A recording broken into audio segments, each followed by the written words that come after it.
Update on overseas workers working in Australian mines. Welcome to Australian Mining for New Starters, and in today's video we're going to do a quick update on the posts that I did not too long ago about backpackers getting a job in Australia. We got some good feedback from Thomas especially, who put us onto the actual pages that the government's put out for the backpackers, which are the only ones that have changed. So if we jump over here, you can see that they've changed the conditions for the work limitations from the 19th of January till the 31st of December 2022. Now that change of limitations on what you can do has opened up mining for people. And it's interesting in the way it's opened up mining for people, because it allows you, by reading this, to go and get a mining job. But what it doesn't allow you to do is go and get a utility job, which is a bit crazy. But anyway, that's the way they're trying to do it. And some of the job ads are actually reflecting it. So if we type underground into Seek and have a look at some of the jobs that have come up, like this one from Burncut for a truck driving job, and this is an entry-level job too. It now says you must have rights to work in Australia, whereas 12 months ago that would say you have to be a permanent resident or a citizen. It's the same with Barminco. They've changed it as well. Rights to work in Australia. Now, what rights to work in Australia means is, that's not up to me to define. That's up to between the employer and yourself. A lot of them want permanent working rights in Australia, which means there's a lot of other visas out there that the employers won't go near. But you've got to, think for yourself, if you over here on a backpacker visa or something like that, then this opens you up to being able to get a job. So being able to work in these areas until the 31st of December. Now, the boss does a lot of work for the West Australian government with websites and all that sort of stuff, and he knows a couple of people in the Premier's office, and we actually asked the question in there about what's going on with all this, and won't be anybody surprised that they rang 3 different departments and they got 3 different answers. But the one thing that everybody's pretty certain on is the fact that it's going to roll over, or it's probably going to roll over into next year. Considering, it's the 17th of December already, you would have thought that if they were going to cut it off and not do the same thing for next year, they would have already made an announcement about it and, sort of put it into the paperwork here. The feedback that we've got is that if they're not going to do anything, then they're going to just roll it over, and they don't normally say a real lot until after it happens. So, but having said that, anybody that's dealt with the Australian government knows that, they can change their mind, at a drop of a hat.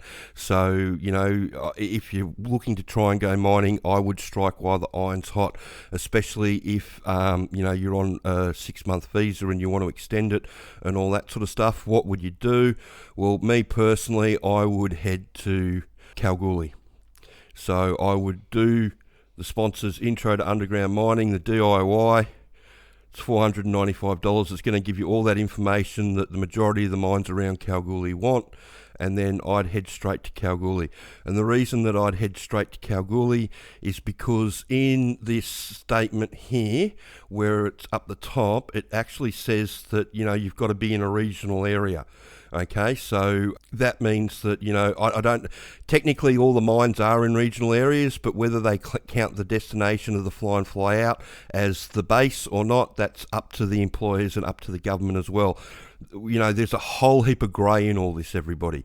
So, you're just going to have to accept a bit of stuff on face value and just go with it until someone tells you no.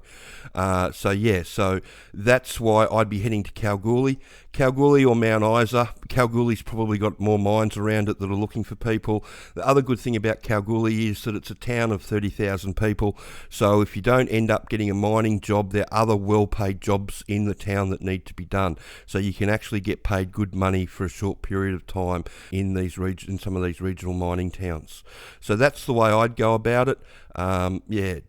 It's one of those things where it's hard to get a straight answer off anybody about what's going on, and we've had a few questions about it over the last 6 months, and like I said, they've changed the criteria. But, it's supposed to currently in effect till the 31st of December.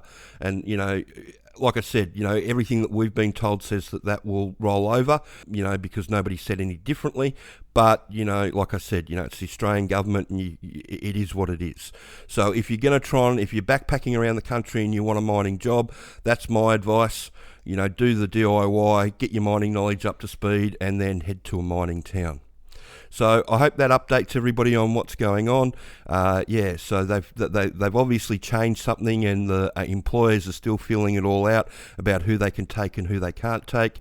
Just be aware too that some of the employers might not be too keen on taking people that they can only have for a short amount of time, especially with some of the bigger jobs that they're expecting. They want people for careers. So when they do take somebody on with one of these roles, they are looking to try and put somebody into a 5, 10, 15, 20 year career. The reason they're doing that is because they turn so many people over, unfortunately.